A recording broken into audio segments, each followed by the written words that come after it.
Açılışını gerçekleştireceğimiz Yeşilay Caddesi, bağımlılıklara karşı yürütülen mücadelenin Adana'daki sembollerinden biri olacak ve Yeşilay'ın değerlerini şehir hafızasına kazıyacaktır. Değerli Hazirun, programımız protokol konuşmaları ile devam edecektir. İlk olarak Yeşilay'ın Adana'daki çalışmalarını paylaşmak üzere Türkiye Yeşilay Cemiyeti Adana Şube Başkanı Sayın Doktor Yunus Emre Yıldırım'ı konuşmalarını yapmak üzere alkışlarınızla kürsüye davet ediyorum. Birimimizin açılışına hoş geldiniz, sefalar getirdiniz. Mart ayı Yeşilay için, bizler için bir bayram, bir bahar mevsimi. Bugün burada, bu açılışta bu bayramı, bu baharı hep beraber bu coşkuyu hissediyoruz. Ben sözü çok fazla uzatmadan sözün sahibine, valim ve kıymetli genel başkanıma bırakıyorum. Huzurlarınızdan ayrılıyorum. Teşekkür ediyorum. Sağ olun, var olun. Sayın Valim, Büyük Yeşilay ailemizin Adana'daki dostları, gönüllüleri, destek verenleri hepiniz saygıyla selamlıyorum. Türkiye Yeşilay Cemiyeti 106 yıl önce bugünlerde İstanbul'da kurulmuş. İşgal altındaki İstanbul'da Birinci Dünya Savaşı'ndan çıkmış, Çanakkale Savaşı'nda binlerce gencini, delikanlısını kaybetmiş bir toprak düşünün. O dönemde bir sürü insanımızı kaybetmekten kaynaklı İstanbul sokaklarında öksüz çocuklar, dul kadınlar kaynıyor. Açlık, yokluk, kimsesizlik, fakirlik, sıkıntılar diz boyu, had safhada. Hal böyleyken işgal kuvvetleri 100.000 askeriyle İstanbul sokaklarında her türlü kötülüğü, her türlü zulmü yapıyorlar. Ama en büyük zulmü, en büyük kötülüğü o dönemde aç olan, kimsesiz olan, fakir olan, elbisesiz olan çocuklara, gençlere bağımlılık yapan maddeleri bedava dağıtarak yapıyorlar. Çünkü biliyorlar ki bütün dünyada sömürgecilik tecrübelerinden öğrendikleri şey, bir toprağı işgal etmek kolay ama işgali asıl kalıcı yapan şey bir nesli işgal etmek. Toprağı işgal etmek kolay ama esas işgal bedenleri işgal etmek, zihinleri işgal etmek, kalpleri işgal etmek. O yüzden de bu amaçla gençleri bağımlı yapmaya dönük böyle bir ifsat faaliyetine giriyorlar. Bugün çok şükür sömürgecilerin diğer ülkelerde yaptığı çalışmalar o ülkelerde ciddi zayiatlara sebep olsa da Türkiye'de o zayiatı yakalayamadılar. Yeşilay'ın da bunda çok emeği var. Avustralya'da aborjinlerde bağımlılık çok yüksek. Niye? Sömürgecileri aynı taktiği orada kullandılar. Amerika'da Kızılderililer bağımlılıktan perişan çünkü sömürgeciler aynı yöntemi kullandılar.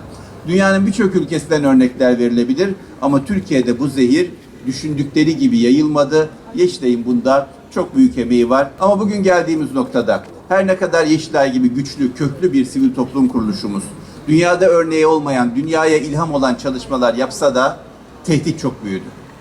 Bağımlılıkla alakalı çok büyük bir dalga var bütün dünyayı tehdit eden. Amerikan başkanı başkanlık seçiminde kazanırsam fentanili bitireceğim diye seçim vaadinde bulundu.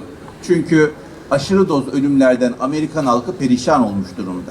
Avrupa'da bağımlılıkla alakalı, Asya'da bağımlılıkla alakalı, Rusya'da bağımlılıkla alakalı, Pasifik'te bağımlılıkla alakalı, Güney Amerika'da bağımlılıkla alakalı kendilerine özel çok büyük tehditlerle, tehlikelerle karşı karşıyalar. Ve birçokları için artık tren kaçmış durumda. O yüzden zarar azaltma mı yapalım, yasal çerçevede mi götürelim tartışması yapıyorlar. Bizim için tren kaçmış durumda değil. Biz halen çocuklarımıza, gençlerimize etkin bir şekilde ulaşırsak, toplum olarak net bir duruş sergilersek bu problemin üstesinden gelebiliriz. Ama bu meseleyi en birinci gündem olarak ele almak gerekiyor. Bu meseleyi bağımsızlık meselesi olarak ele almak gerekiyor. Tam bu düşünceyle İçişleri Bakanlığımızla beraber valilerimizin himayelerinde geçen sene bağımsızlık seferberliği başlattık. Bağımsızlık seferberliğinden kastımız bağımlılık meselesini bağımsızlık meselesi olarak gördüğümüzden dolayı. Bir toprağın bağımsızlığına ne kadar aşıksak, ne kadar bunun için her şeyimizi vermeye hazırsak, çocuklarımızın, gençlerimizin bağımsızlığı için de aynı aşka sahip olmamız lazım. Bunun adı seferberliktir. sadece devletin mücadele edeceği bir problem değildir. Sadece Yeşilay'ın altından kalkabileceği bir yük değildir. Seferberlik mantığıyla hepimizin bütün güçlerini, imkanlarını seferber edip bu probleme karşı vaziyet alması, bu problemle alakalı mücadele etmesi lazım. Bu noktada biz şubelerimize şöyle bir talimat verdik. Dedik ki Türkiye'nin her yerinde bağımlılık endüstrisinin girmediği sokak yok maalesef. Bağımlılık endüstrisinin yer almadığı mahalle yok. Bağımlılık endüstrisinin girmediği ev yok. Bir şekilde girmiş oluyorlar evlere de. Dolayısıyla biz başarılı olmak istiyorsak bağımsızlık seferberliğimiz kapsamında her mahalleye gireceğiz. Her sokakta yer alacağız. Her evdeki insanımızla temas edeceğiz. Girmediğimiz sokak, girmediğimiz mahalle kalmayacak. Ama bunu yaparken mahalleye gireceğiz ama mahallede kalamayız. Mahallede kalan insanımızın desteğini almamız lazım. Muhtarlarımızın desteğine çok ihtiyacımız var. Öğretmenlerimizin desteğine çok ihtiyacımız var. Esnafımızın desteğine çok ihtiyacımız var. Emekli büyüklerimizin desteğine, mahallenin büyükleri olarak ihtiyacımız var. İmamların desteğine ihtiyacımız var. Aile hekimlerin desteğine ihtiyacımız var. Eczacılarımızın desteğine ihtiyacımız var. Derdimizi bulaştırabilirsek, anlatabilirsek, ulaştırabilirsek, mahalle muhtarıyla, imamıyla, öğretmeniyle, esnafıyla, eczacısıyla, doktoruyla bu meseleyi sahiplenirse, bu meselenin üstesinden gelmememiz için bir sebep yok. Her türlü üstesinden geliriz. Ama bu meseleyi kurumların üzerine yıkarsak, devlet yapsın diye beklersek, Yeşilay uğraşsın diye beklersek sadece şikayet eden ve bu problemi birebir yaşayan insanlar haline geliriz. Çünkü bağımlılık problemi bir kişinin problemi değildir. Bir ailenin problemi değildir. Bir toplumun problemidir. Dolayısıyla bir bağımlı kardeşimiz esasında sadece kendi imkanlarını, ilişkilerini, işlerini, kendini kaybetmez. Aynı zamanda toplum içinde büyük bir sıkıntı söz konusu oluşturur. Toplum içinde büyük bir risk oluşturur. O yüzden bağımlılık bir kişinin, bir ailenin problemi değil, hepimizin problemi. Bundan dolayı bu seneki Yeşilay haftamızın mottosu sen de Yeşilaycısın. Çünkü biliyoruz ki hiç kimse güvensiz bir toplumda yaşamak istemez. Biliyoruz ki hiç kimse sevdikleri bağımlı olsun istemez. Biliyoruz ki kimse bağımlılarla dolu bir gençliğe sahip olsun, geleceği bağımlı olsun istemez. O yüzden ben de Yeşilaycıyım, siz de Yeşilaycısınız. 85 milyon hepimiz Yeşilaycıyız. Pazartesi günü Aile Bakanımızla Afyon'da bir köyü en Yeşilaycı köy seçtik. Çünkü 1928'den beri hiç sigara içmiyor kimse. Sigara olmayınca başka şeyler de olmuyor.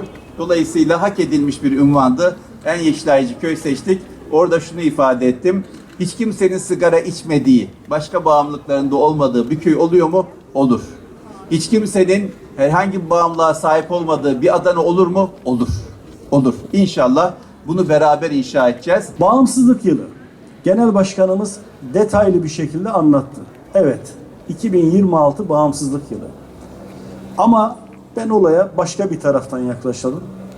Gelin biz hep birlikte bağımlı olalım. Ama neyin bağımlısı olalım? Çocuklarımızı sevgi bağımlısı haline getirelim. Gençlerimizi sevgi bağımlısı haline getirelim. Çocuklarımızı sevelim. Gençlerimizi sevelim. Tabiri caizse onları sevgiyle şımartalım. Onlara biz en iyi ayakkabılı marka ayakkabıları, marka cep telefonlarını, marka tabletleri, özel kursları verelim. Ama biz onlara en çok sevgimizi verelim. Onları sıcacık kucaklayalım. Anneler, babalar olarak, büyükler olarak çocuklarımızı ve gençlerimizi öyle sımsıkı kucaklayalım ki annesinin, babasının ve büyüklerinin sevgisinden şu kadar şüphesi olmasın. Çünkü her şeyin ilacının ben sevgi olduğunu düşünüyorum. Her şeye iyi gelecek şeyin sevgi olduğunu düşünüyorum. Annesinin ve babasının sevgisini amasız, fakatsız, lakinsiz, koşulsuz hisseden bir çocuğun şu kadar yanlışa bulaşma riskinin olduğunu düşünmüyorum. Dolayısıyla bizler bugünden itibaren çocuklarımızı bağımlı hale getirelim. Ama sevgi bağımlısı haline getirelim. Onları sevgi pıtırcıkları yapalım. Eğer biz sevgimizi eksik edersek, gençlerimizden ve çocuklarımızdan sevgimizi yoksun bırakırsak, onlar o sevgiyi başka taraflarda arayacaklar. zaten onlara onu dolduracak olan birileri dışarıda bekliyor zaten. Bizler onlara bu fırsatı vermeyelim. Az önce Genel Başkanımızın dediği gibi bir karış toprak verecek durumda değiliz. Bir gencimizi ve bir çocuğumuzu dahi kaybedecek durumda değiliz. Çünkü bugün biz buradayız. Yarın gençlerimiz ve çocuklarımız bizlerin yerlerini alacak. Onların fikren, ruhen, aklen her şeyle sağlam olması gerekiyor. Ki biz gözümüz kapalı bir şekilde bu ülkeyi ve bu görevleri onlara salimen teslim edelim.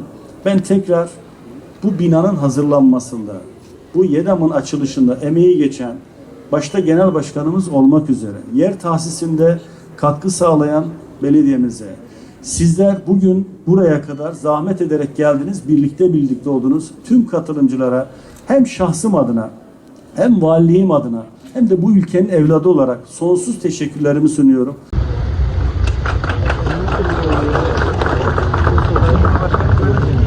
Bir dönüm yer soyuldu.